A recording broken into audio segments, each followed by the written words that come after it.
I'd like to thank Jen for her introduction and thank all the organizers for this wonderful opportunity. So the title of my talk is the ordinary and motivic cohomology of BPGLN. Here, PGLN means the projective general linear group, and the base field is C, and B means taking classifying space. So let me start with some basics of classifying spaces and characteristic classes. So just in case there are some audience that are not familiar with thinking of characteristic classes as universal objects, here is a very brief review of this way of thinking. So we start with G Lie group, and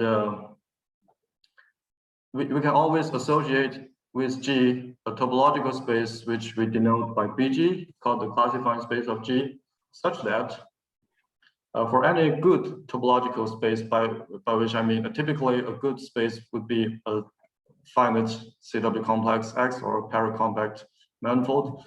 And for such a space X, there is a bijection between the set of homotopy classes of maps from X to BG. And let's not worry about base point in this talk. And the set of equivalence classes of principal G bundles over X, or equivalently the cohomology set H1 X with coefficients in G. So another important fact is that from the correspondence from G to BG is a functor from the category of Lie groups to the homotopy category of topological spaces. And in other words, there is for each homomorphism G to H of Lie groups, there is a uniquely determined homotopy class of BG to BH satisfying certain compatibility conditions.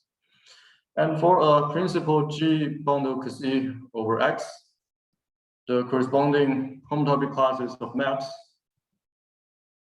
F from X to BG induces a homomorphism between cohomology rings, and really you can take any coefficients and you can more generally take any generalized cohomology theory.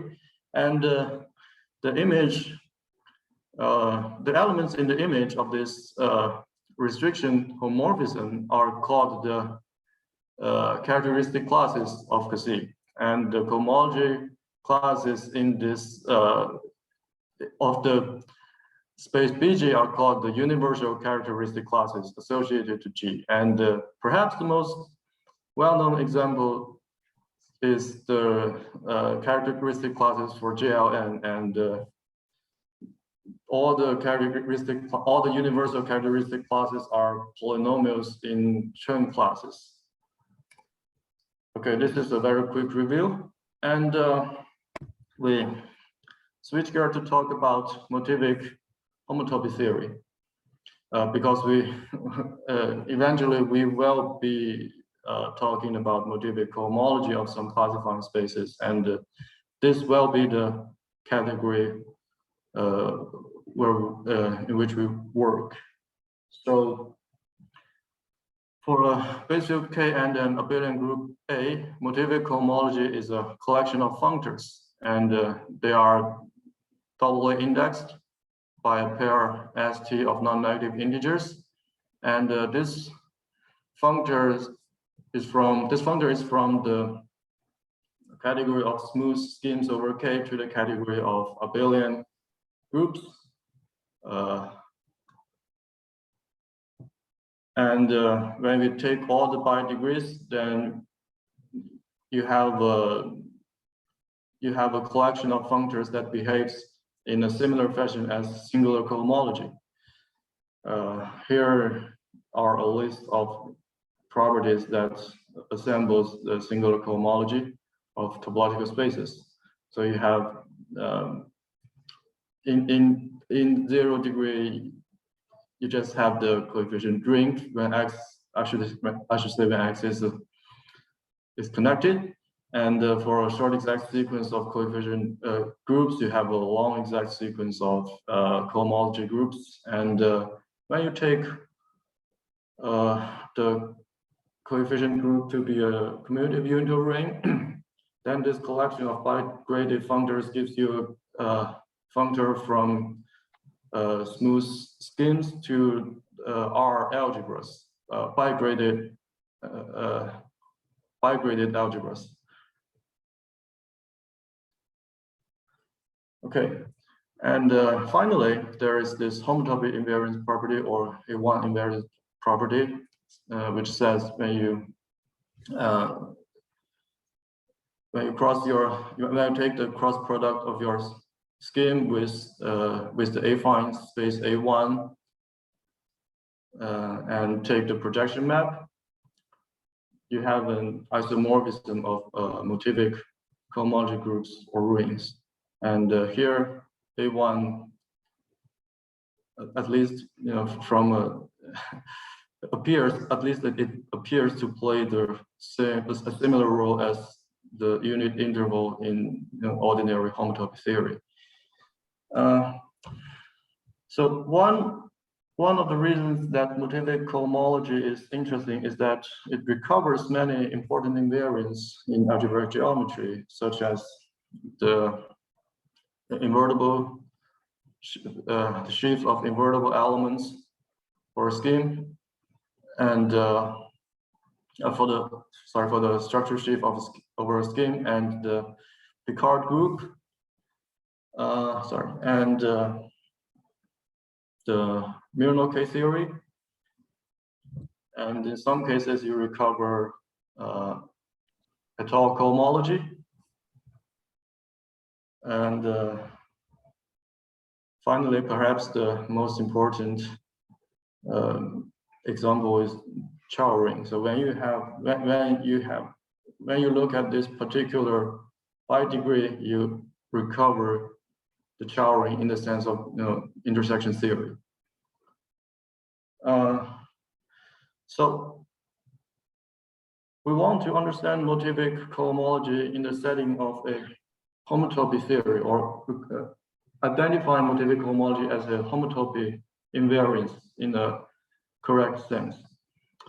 So one remark. So in general, Étale cohomology cannot be recovered from Motivic cohomology because it is not always A1 invariant, as stated by this theorem. So this is an example that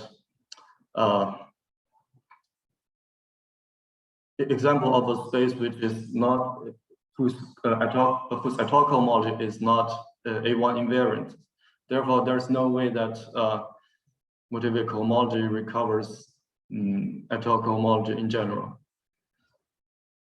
So to construct this homotopy category in which Étale cohomology lives, in which Motivic cohomology lives, we have to introduce the following definition. So Presheaves of sets over a category. Given the category C, and we will denote by P sheaf C the category of presheaves of sets over C.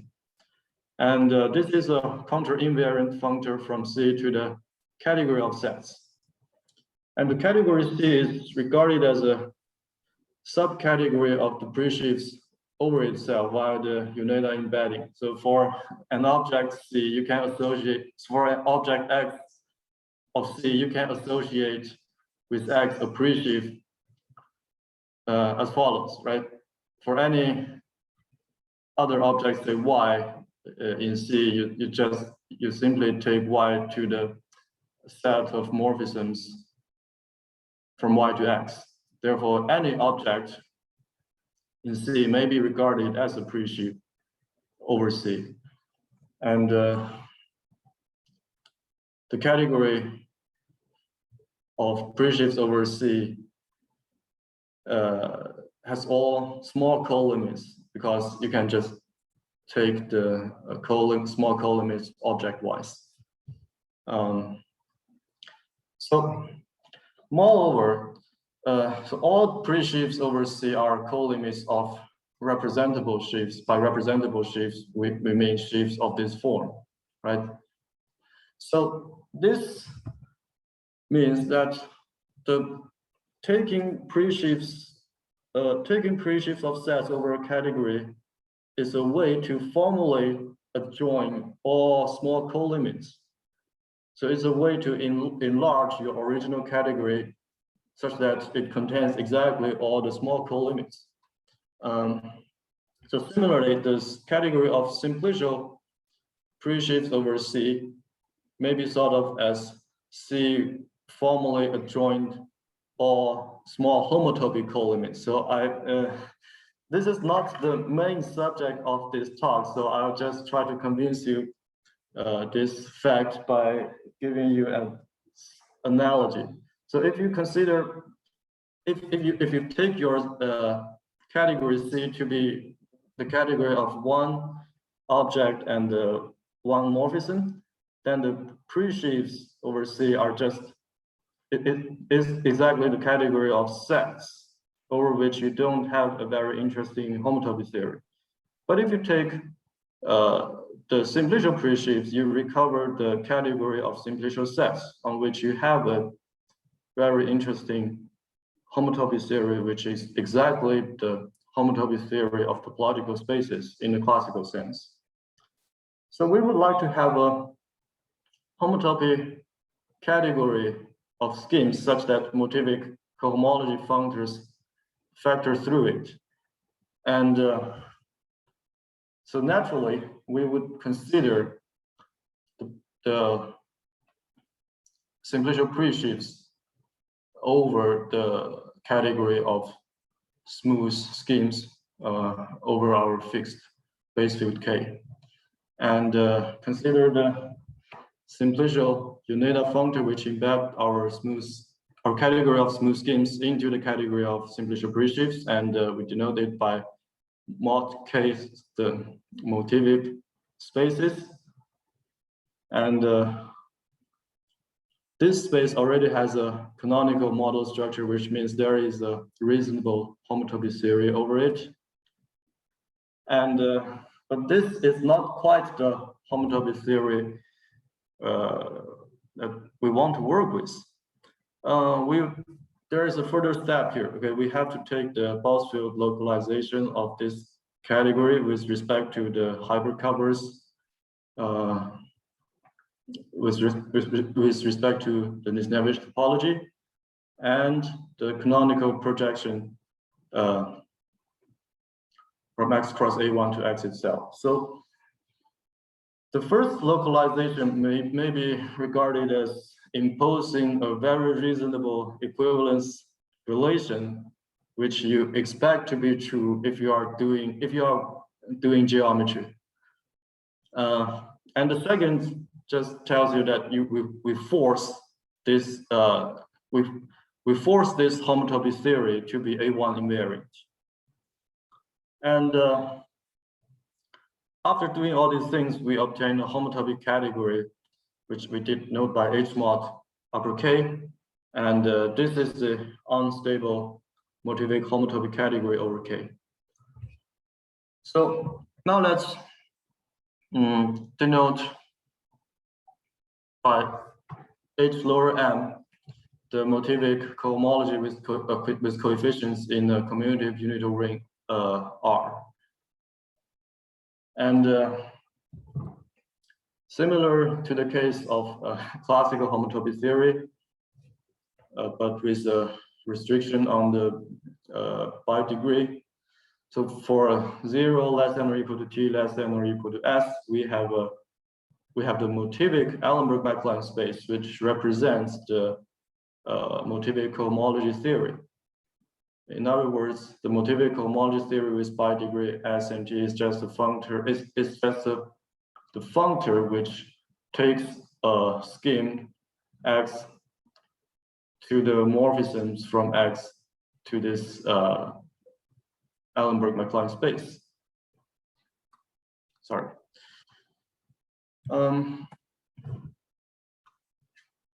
So Also similar to the classical or singular cohomology theory, we have the Steenrod reduced power operations for Motivic cohomology theory. So for a prime number P, we have this cohomology operations, which satisfies a set of axioms similar to the classical Steenrod reduced power operations. And for P equals 2, we have the Motivic counterpart of the Steenrod squares. Now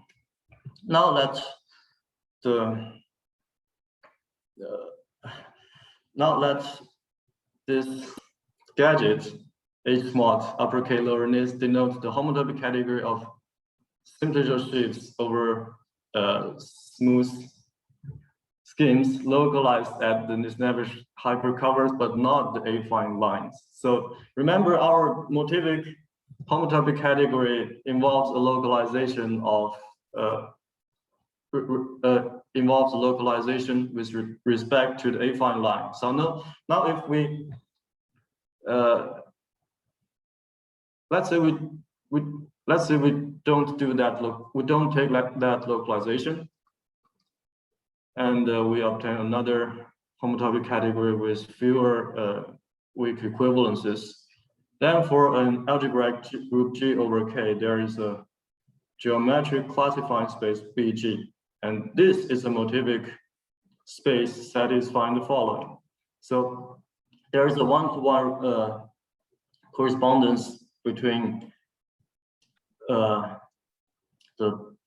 morphisms from a scheme to BG and the isomorphism classes of atoll principal bundles over the scheme. So it is unfortunate that this this equation, well, is no longer true if we replace this by the motivic homotopy category with A1 invariance. So it is only true that there is a map, there is a natural transformation from H1 atoll, or in other words, from the set of equivalence classes of atoll principal bundles to the homotopy classes of maps from your scheme to BG. But this natural transformation for a particular scheme is in general neither surjective nor injective. But in our talk, we're not concerned about this trouble, because everything is passed to cohomology, and cohomology is A1, motivic cohomology is in A1 invariant. So this doesn't really stop us from having a nice characteristic class theory for A1 invariant for motivic cohomology. So alternatively, the reason that one other reason the geometric classifying space is interesting is that it has a geometric construction which is very similar to what we have in algebraic topology. So if we have a reasonable algebraic group G, and we can assert that there are smooth varieties of the form U over G, where U quotient by G, where U is an Zariski open set of a linear representation of G on which G acts freely, such that there is a map U quotient by G to BG, which induces isomorphisms of Chow rings, or yeah, I should say motivic cohomology in low degrees. So when you when you take the co-limit of all such quotient varieties, you recover the space BG. This is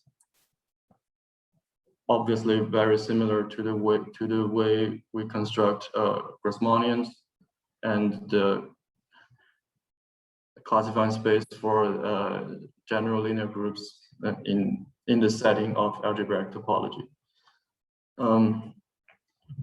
Okay, so next we will give a construction of topological realization.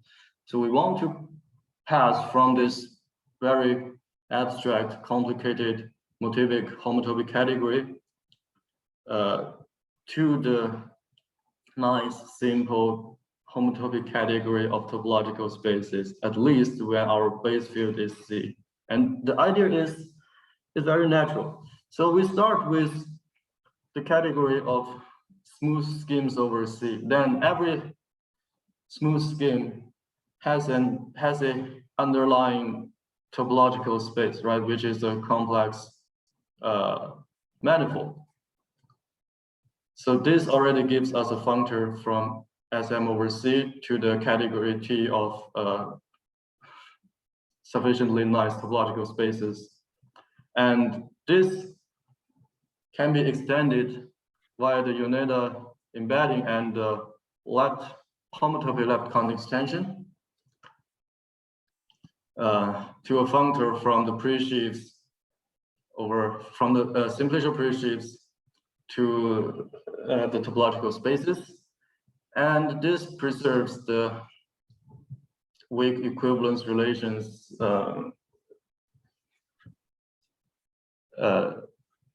with respect to which we take the Bosfield localization. So eventually we have a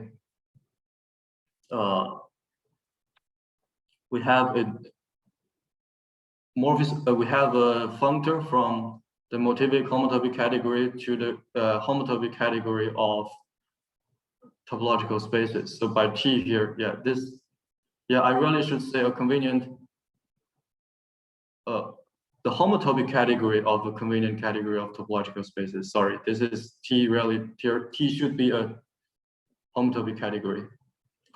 So passing to homotopy categories, now we have this functor, which we denote by T upper C. This is from Motivic homotopy category over C to the homotopy category of topological spaces. And when restricted to smooth schemes, you have the naive or the classical topological realization of taking complex points. And we call T upper C the C realization functor. And there are several nice properties which is satisfied by this functor. So firstly, it takes Eilenberg-Mac Lane spaces. It takes Motivic Eilenberg-Mac Lane spaces to the ordinary Eilenberg-Mac Lane spaces. And by taking it, the second index is omitted. So TC induces a natural transformation of Motivic cohomology, from Motivic cohomology to singular cohomology. And this natural transformation ignores the second index of the Motivic cohomology theory. And we call this natural transformation the cycle class map. And there is a good reason for this notation and name, because this cycle class map generalizes the classical or ordinary cycle class map from Chow ring to the singular cohomology in the case that X is a smooth complex algebraic variety. And the cycle class map is a homomorphism of our algebras, and it is compatible with the Box-Time homomorphisms, and is compatible with the Steenrod operations. So these properties are very, very powerful tools for computations, as we will see later. So finally, we look at the cycle class map for algebraic, for the classifying space of algebraic groups. So when you take a complex algebraic group G, then the realization of BG is very fortunately just the classifying space of the Lie group, of the underlying Lie group of G, which is regarded as a complex Lie group in the obvious way, and therefore we obtain a cycle class map from the Motivic cohomology of a classifying space to the singular cohomology of a classifying space. And in particular, if we restrict this homomorphism to Chow rings, we obtain this map from Chow ring of BG to the Chow ring to the singular cohomology of BG, which doubles the index or doubles the dimension. Now, in general, this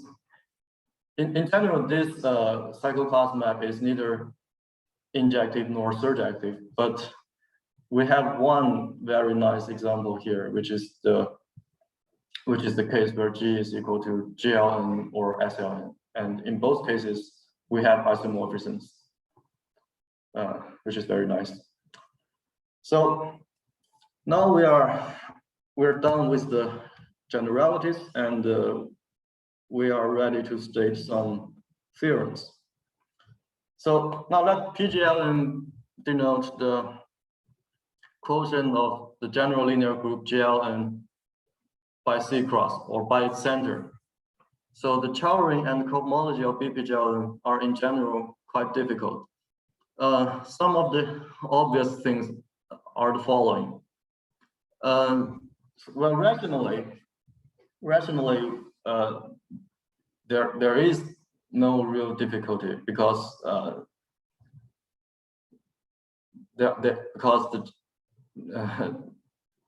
BPGLN are rationally equivalent to BSLN in both the motivic and topological settings.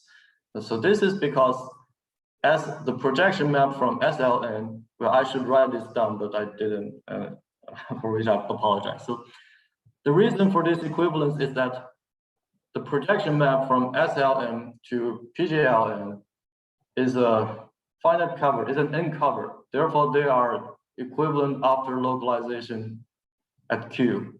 So therefore we were able to obtain this isomorphism. But as mentioned by Ning Chuan from the previous talk, we are homotopy theorists.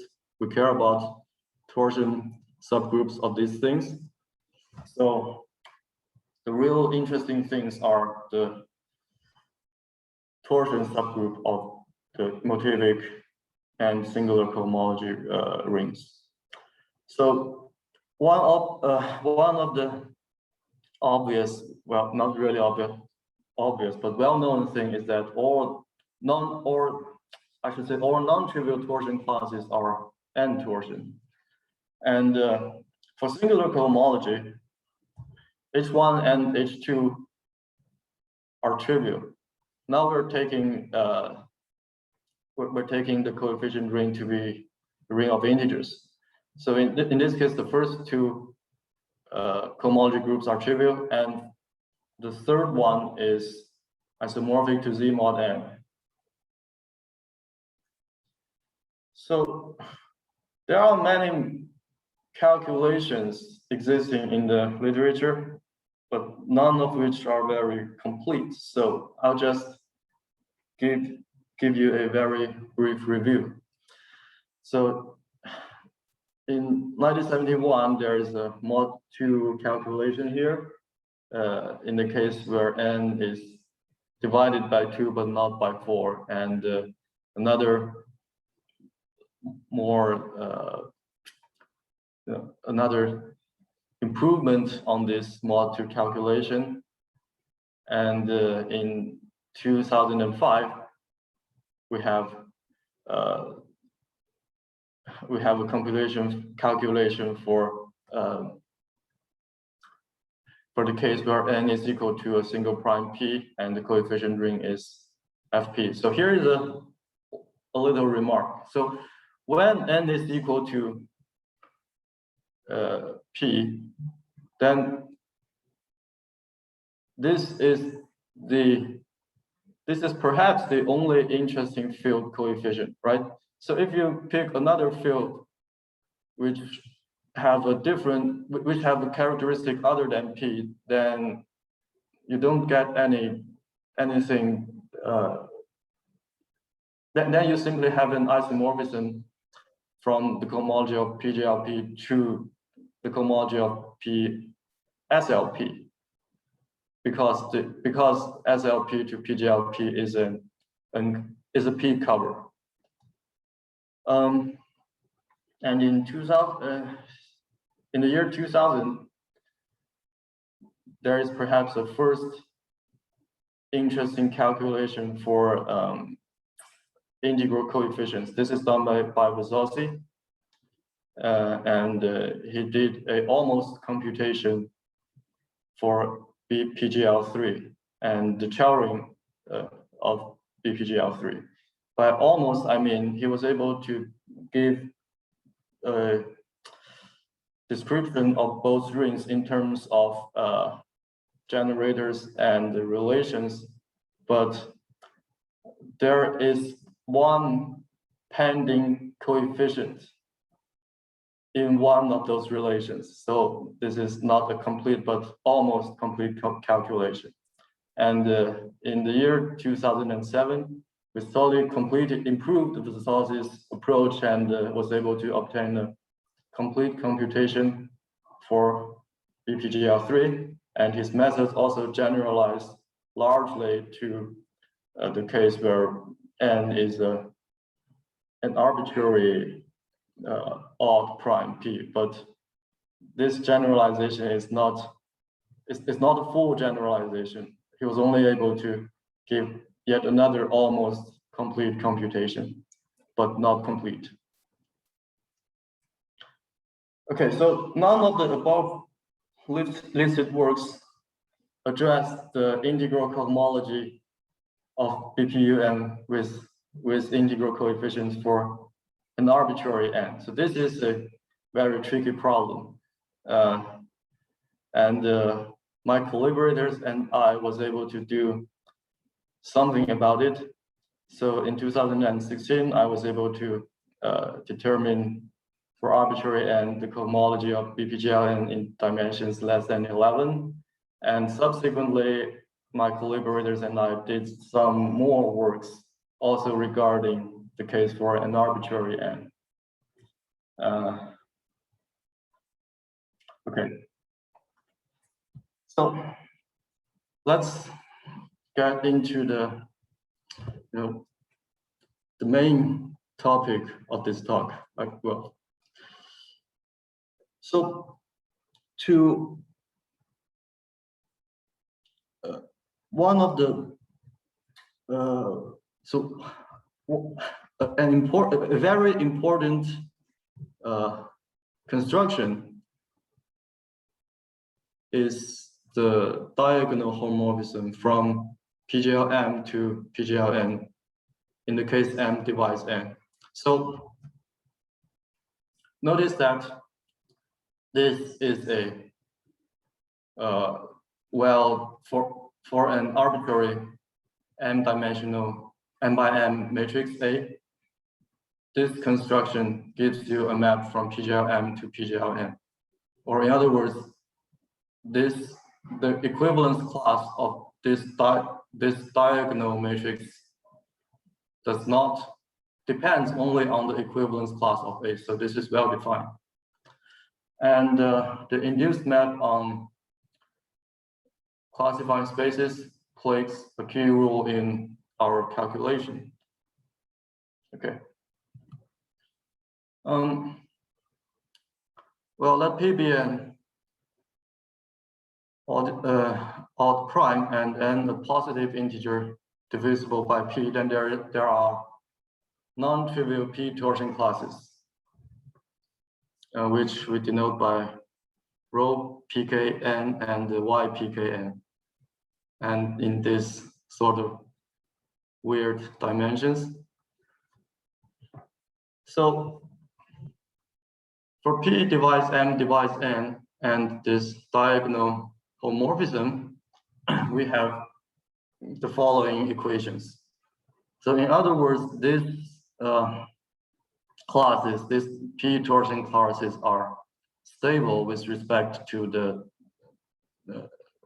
pullbacks induced by those diagonals. And furthermore, suppose R is the p-adic value of n. In other words, R is the maximum integer such that p to the R divides n. Then there are injective ring homomorphisms of the following form. So we take a polynomial ring with generators capital YK with k less than or equal to 0, greater than or equal to 0, and less than or equal to 2r minus 1, modulo p times yk. Then there is a injection from this ring to the ring of Chow rings, sending ypk to rho pk. So in other words, this is saying that there are no non-trivial algebraic relations among these classes, right? Because they are already p torsions. So this modulo p to p times yk is not doing anything interesting, right? The interesting thing is that there are no non-trivial algebraic relations among them, and similarly for the yp case. And well, I should emphasize that ypk's are the images of the cycloclass map of those rho pk's. Okay.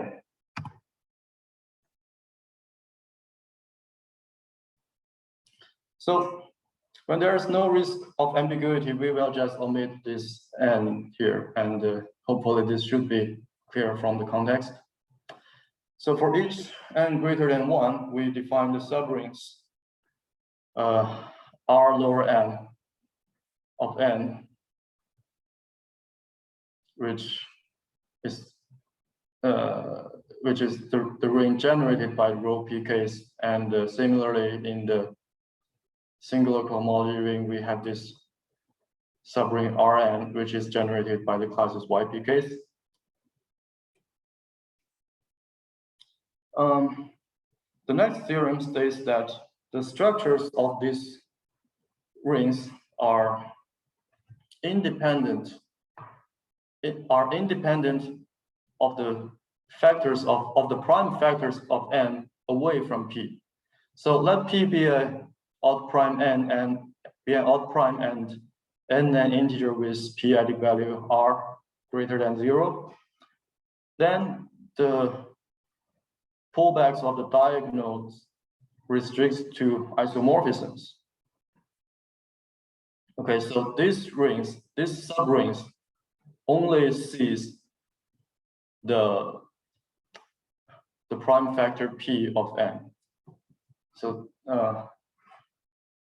this is one of the interesting things of these subrings. And finally, well, let me go back several slides here. So in the first theorem here, we were able to say that there are no non-trivial algebraic relations among this rho pk's when k is less than or equal to 2r minus 1. But there is an obvious question to follow up, right? What if we increase this upper bound by 1? Let's say we add rho p2r in the collection, right? Are they still algebraically independent? And the answer is no. I don't know I don't have a complete answer to this question, but we can say something about it, and that would be the content on this slide. So first we take the quotient ring Rn quotient by P. So this is not doing much. Okay, recall that by definition, Rn is generated over Z by P torsion classes. So Rn is already a P torsion ring away from a graded P torsion ring away from degree 0, right? In which in degree 0, it is Z. So by modulo P, what it does is to replace the degree 0 component by Z mod P or FP, which was previously a Z, right? So now we have a graded commutative algebra over FP. And moreover, we'll let the overline denote modulo the nilpotent radical, the ideal of nilpotent radical. And the interesting fact is the following. Again, let R be the p-adic valuation of N, and the ring Rn mod P overline is an integral domain with transcendence degree 2R over Fp. So now the interesting about, so there is another interesting thing about this subring Rn is that when you modulate by P and modulate by this nilpotent radical, it detects the p-adic valuation of N. So the natural question to ask is, what about the case of Motivic cohomology or Chow rings? And the answer is, well, to answer that involves some, involves proving a theorem by Quillen on elementary abelian P groups of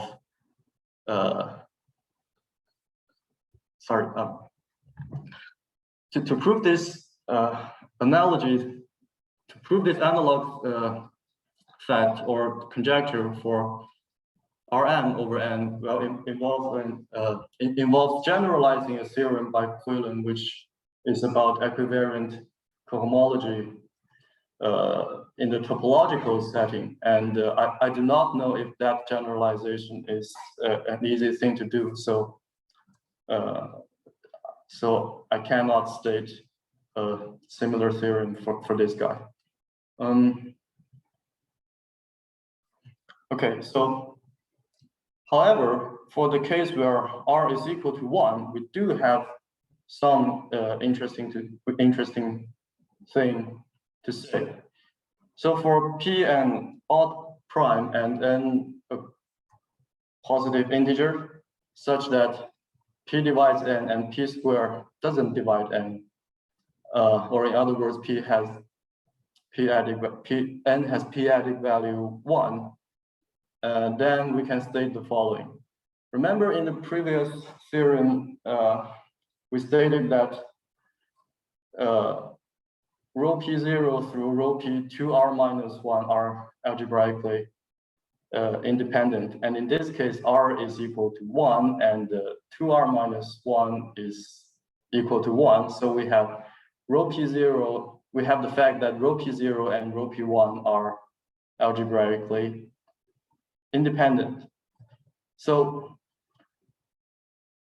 when you add rho P2 in it, then we have a non-trivial polynomial relation as follows. And similarly for the case of singular cohomology, we also have this identical polynomial, non-trivial polynomial relation. So at least when R is equal to 1,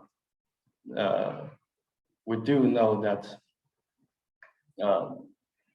we do have very good reason to conjecture that a similar theorem as this one works in the Motivic setting. Okay, so let me say something about the proof. The proof of the above theorems involves the following ingredients. So we have to consider a non-torial p-elementary subgroup of PGLN and the action of this subgroup of its normalizer on its cohomology. And we have to make use of the Steenrod reduced power operations in both the Motivic and the topological settings. And we will need to consider a Sear spectral sequence for this fiber sequence. And finally, the Balancing-Lichtenbaum conjecture, which is now a theorem, plays a very important role here. So this, yeah, I should say theorem now because it is proved by Voevodsky in 2008. So this theorem says when S is less than or equal to T, there is a isomorphism between Motivic cohomology and Étale cohomology. So here mu M is the Étale shift represented by the spectrum of the ring of M's roots of unities. And the Balancing-Lichtenbaum theorem is a generalization of a fundamental result, the norm residue isomorphism theorem or the Bloch-Kettle conjecture, which concerns an isomorphism between mu K theory and Étale cohomology of the field. So I find it very interesting that this theorem is with a very strong K theoretical flavor, find its use in a very topological computation. So one of the key steps in the proofs is the construction of a fundamental class, or I should say fundamental classes, because there's one fundamental class in the singular cohomology and another in the Motivic cohomology. So we have zeta1 and x1 such that the cycle class map takes zeta1 to x1.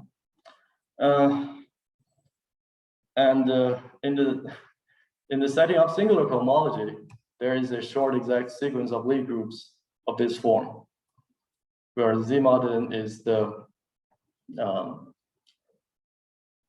identified as the scalar matrices of n's roots of unities. And this short exact sequence induces a connecting homomorphism from first cohomology with coefficients in PGLN to the second cohomology with coefficients in Z mod n. And composing this with yet another connecting homomorphism, we were able to obtain a natural transformation from this representable functor to another representable functor. So the natural transformation between representable functors just means a map, right? Means a morphism between objects, PGLN to KZ3. And this gives us the fundamental class X1 we were talking about earlier. And the construction of the Motivic fundamental class zeta1 is based on a similar idea, but it's more subtle. So recall that we have this isomorphism between homotopy classes of maps and isomorphism classes of Étale principal G bundles. And this gives us a connecting homomorphism between cohomology sets and cohomology groups, and this induces a morphism in this from BPGL to B square mu n, and this is a morphism in the homotopy category of motivic spaces without the A1 localization. And this passes to a homomorphism. This passes to a morphism between the actual motivic homotopy category. So now recall the balance and Lichtenberg conjecture, which identifies motivic cohomology with atoll cohomology in this particular case, and we were able to make a chain of identifications, which eventually leads to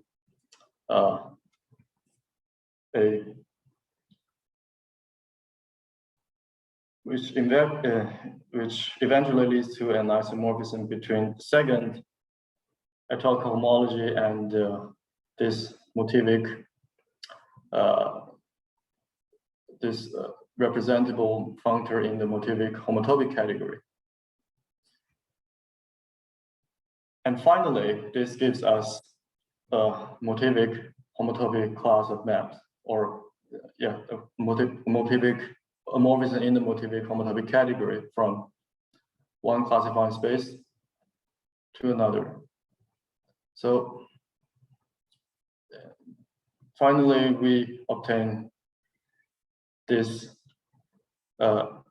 motivic morphism from BPGL to a Eilenberg-Mac Lane to a motivic Eilenberg-Mac Lane space, and this is the same. This is equivalent to a motivic cohomology class, and we were able to identify this as the desired class zeta 1, which as the desired class zeta 1,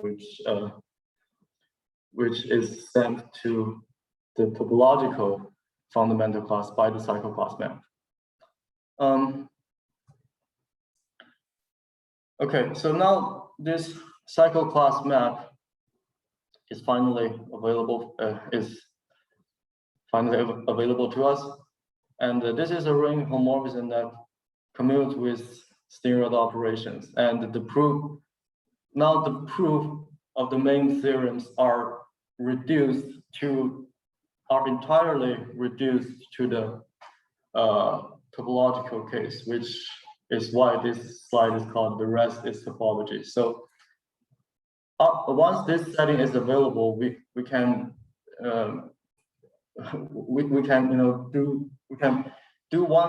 always do one calculation and prove two theorems, one motivic and one topological. So okay, I think my time is up, right? So I will not talk about this application for chain subrings and leave the remaining time for the audience. Okay, thank you.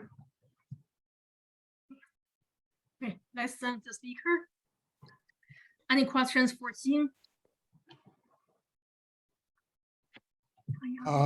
I have a question. Hmm? Hello. Yeah. Hi. Yes. So you mentioned these P torsion classes, rho and Y. So do they generate all the P torsion classes in the cohomology ring? That's a good question, and I would like to call them the only interesting P torsions. So, okay. I think it is not likely that they are all the P torsion classes, because well, you have the torsion free, or you have the chain classes in this cohomology ring, right? If you take a torsion free class and take the cup product with this P torsion you might get something non-trivial, which is also a p-torsion. So, and I don't know if those products, if non-trivial, are contained in this subring. That's a very tricky problem. Okay. One more question. So you mentioned this relation between those torsion classes when n has this p-adic valuation 1. Yeah. So can you say something more about like how you get these relations? You mean this relation, right? Yeah. Yeah, I mean, yeah. Yeah. Exactly. There is a p elementary abelian subgroup of PGLN. Right. And the inclusion of this subgroup induces a homomorphism between cohomology rings, right? And we can show that this is a injection when restricted to this this subring R. So somehow we can show this is an injection by some stratification trick, and this relation holds in the cohomology ring of the elementary p abelian subgroup. So therefore it holds in this ring. Okay. Okay. Well, the p abelian subgroups have very simple cohomology groups, right? So in those rings, it is easy to identify algebraic relations, right? Yeah, sure. Yeah. Okay, thank you. No problem. Any other questions?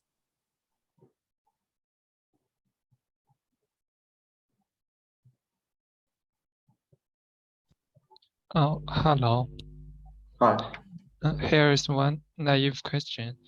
And I guess you use the cycle class map to translate those Motivic results into ordinary ones. Right. And in it, one should use the TC functor to, one should use the TC functor. But for those Lie groups that don't admit complex structures, what should we do on them?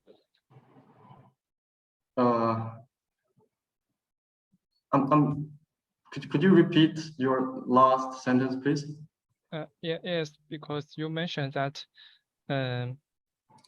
for a complex algebraic group G, TCBG is equal to BG, but for those Lie groups that don't admit complex structures. Well,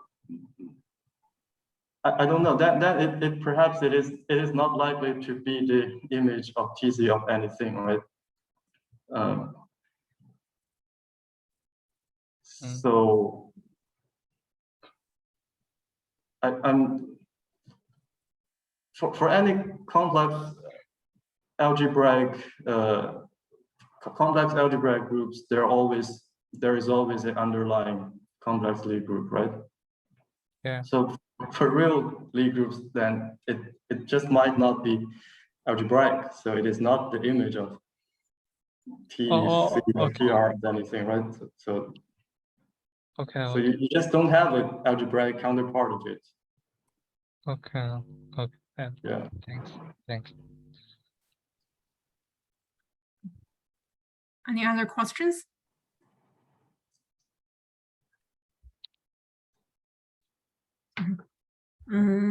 If there's no more questions for the speaker, let's thank Xing again. Okay. Good. And now it's time for lunch. The talks in the afternoon will start on 2 p.m. and see you all in the afternoon.